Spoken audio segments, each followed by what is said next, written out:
Assalamualaikum warahmatullahi wabarakatuh.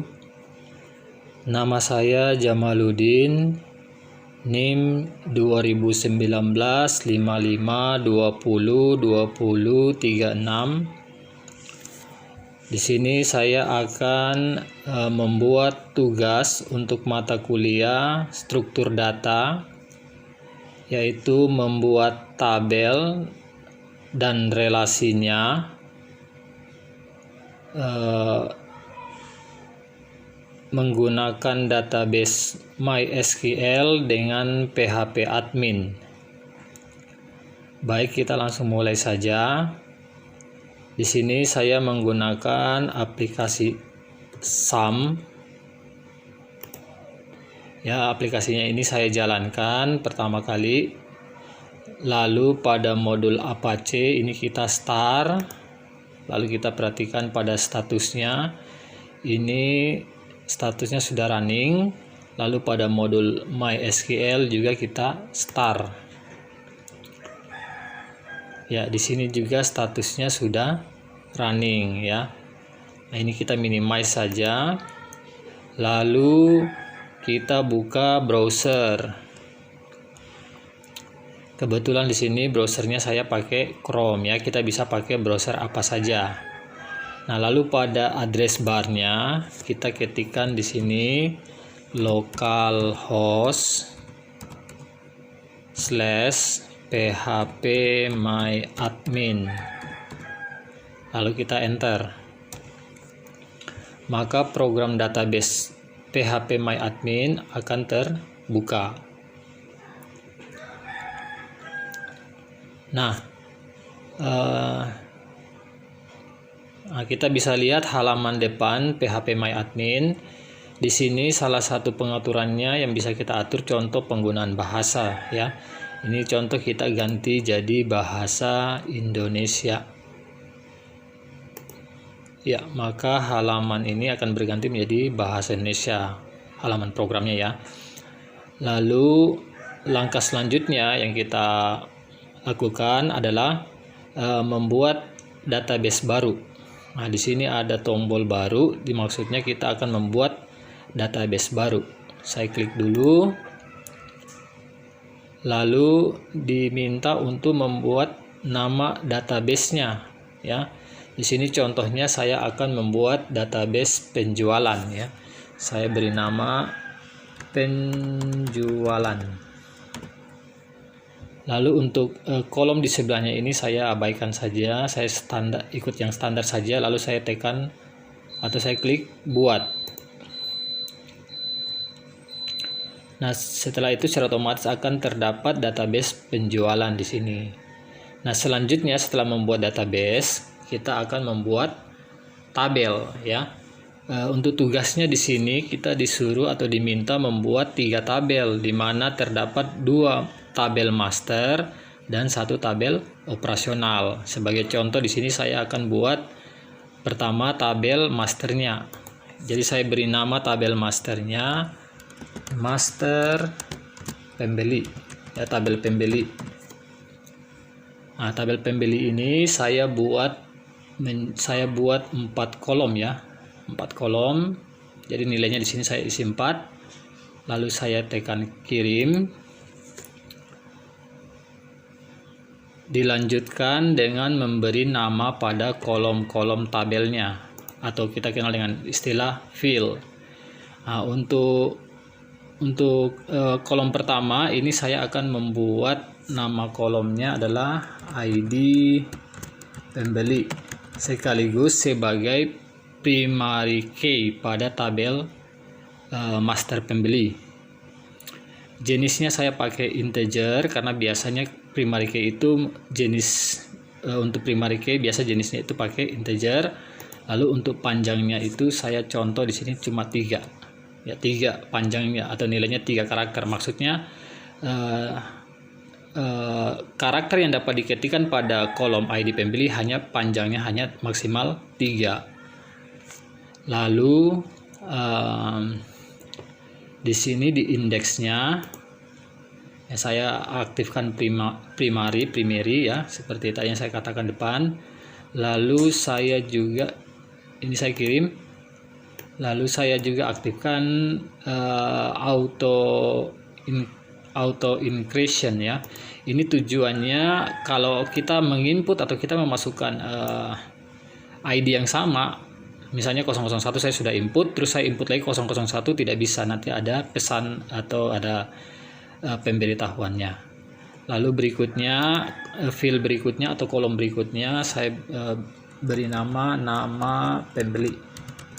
Jadi ini kolom berikut nama pembeli. Nama pembeli itu saya pakai jenis varchar ya. Panjang namanya itu misalnya saya buat aja 30. Jadi panjang nama maksimum itu banyaknya huruf dalam namanya itu 30. Berikutnya kolom berikutnya itu saya beri dengan nama alamat pembeli ya, tapi di sini saya tulis alamat saja. Alamatnya itu saya pakai sama varchar panjangnya, karena alamat bisa jadi panjang sekali, jadi saya bikin 50 panjang karakternya. Lalu berikutnya nomor telepon ya, nomor telepon pembeli. Saya pakai karakter saja ya, misalnya panjang nomor telepon ya 6 lah, panjang nomor telepon ya, di Kota Sorong kan rata-rata panjangnya 6 saja. Saya contohkan saya seperti itu. Nah setelah itu saya simpan ya, sudah saya simpan. Nah tabelnya sudah jadi seperti di sini ya, ini tabelnya. Nah, kita juga bisa lihat di struktur ini ID pembeli adalah sebagai primary key ya, atau kunci.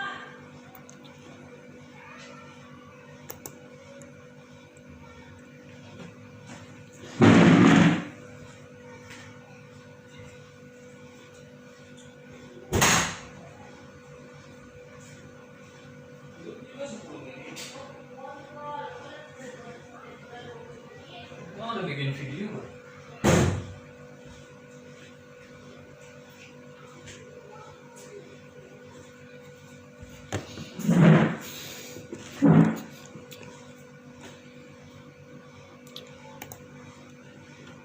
Iya, berikutnya kita buat tabel yang kedua atau tabel master yang kedua. Di sini tabel master saya yang kedua adalah master barang. Jadi saya buat dulu, klik baru lagi pada database penjualan.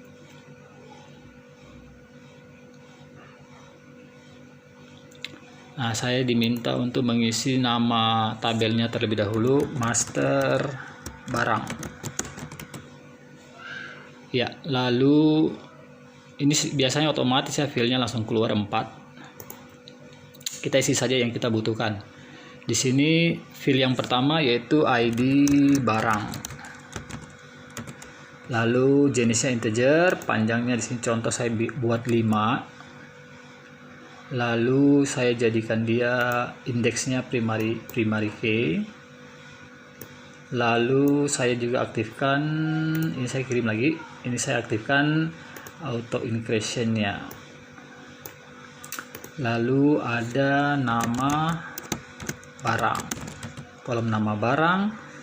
Nama barang itu saya pakai varchar, panjangnya misalnya 30 juga. Terus harga barang saya integer.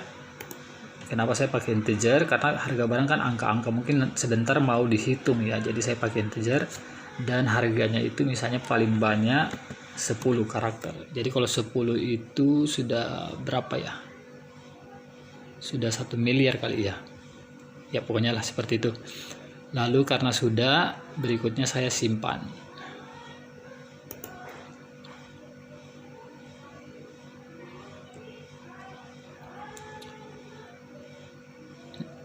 Baik, nah kita perhatikan di ID barang juga itu dia sudah primary key ya.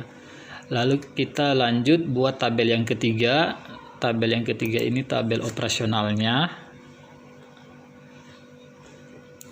Contoh di sini saya buat tabel operasional transaksi ya. Transaksi. Contohnya saya buat field yang pertama yaitu ID transaksi. Si transaksinya saya jenisnya integer, saya buatnya panjangnya 7. Saya juga jadikan dia sebagai primary key dan saya juga ini kirim lagi, saya aktifkan auto inclusion-nya. Lalu di sini saya masukkan karena nanti di sini saya akan membuat foreign key atau kunci tamu. Jadi ID yang kita masukkan nanti di tabel operasional transaksi itu akan secara otomatis terupdate atau terganti atau apapun perubahannya ke tabel master barang atau ke tabel master pembeli atau sebaliknya. Jadi sini saya buat lagi ID pembeli sebagai kunci tamu, nanti saya aktifkan. Dia integer dan kita sudah tahu ID pembeli itu panjangnya 3. Lalu ID barang. ID barang tadi kita tentukan panjangnya itu 5. Berikutnya di sini ada contoh, saya masukkan tanggal ya, ditransaksikan biasa ada data tanggal. Date.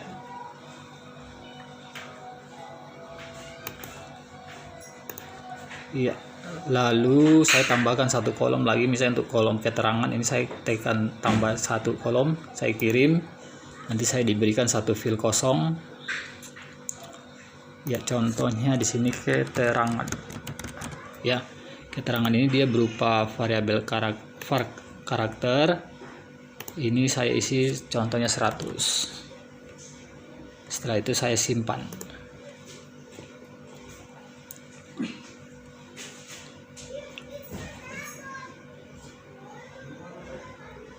Nah, setelah disimpan, kita bisa perhatikan pada strukturnya. Nah, seperti tadi yang saya katakan depan, karena kita akan membuat foreign key, maka pada ID pembeli ini kita aktifkan index. Ya, jadi kita klik tombol lainnya, kita pilih index. Kita OK. Lalu pada ID barang juga kita aktifkan index juga ya untuk foreign key-nya.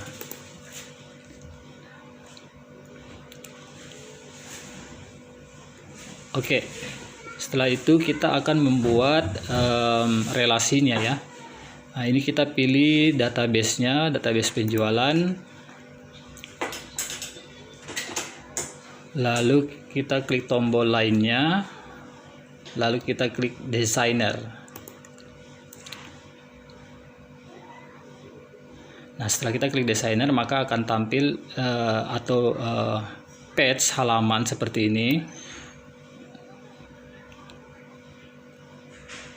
Ya, kita rapikan aja dulu. Ini contohnya tabel pembeli, saya letakkan di sini. Ya, tabel operasionalnya saya letakkan di sini.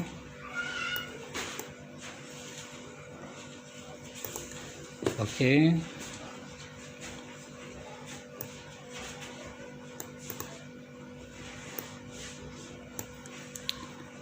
Nah, dilanjutkan dengan membuat relasi.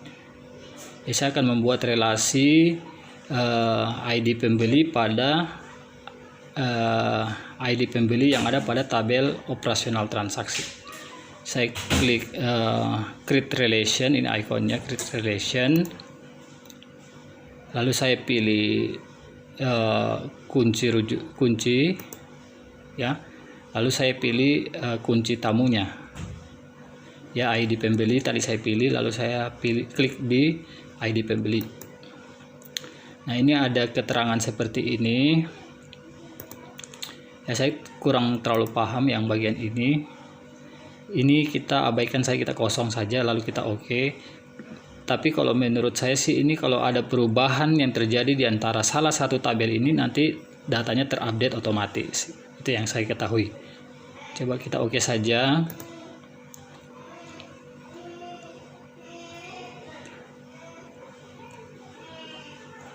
Ya, maka kita sudah membuat relasi antara tabel master dengan tabel operasionalnya untuk ID pembeli seperti ini.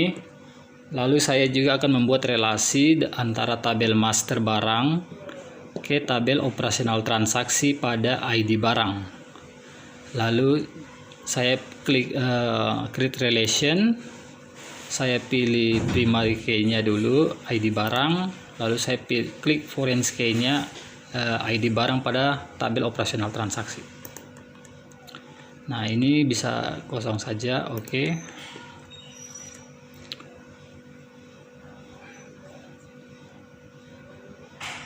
Ya, saya rapikan dulu biar kita kelihatan, biar terlihat lebih mudah dipahami.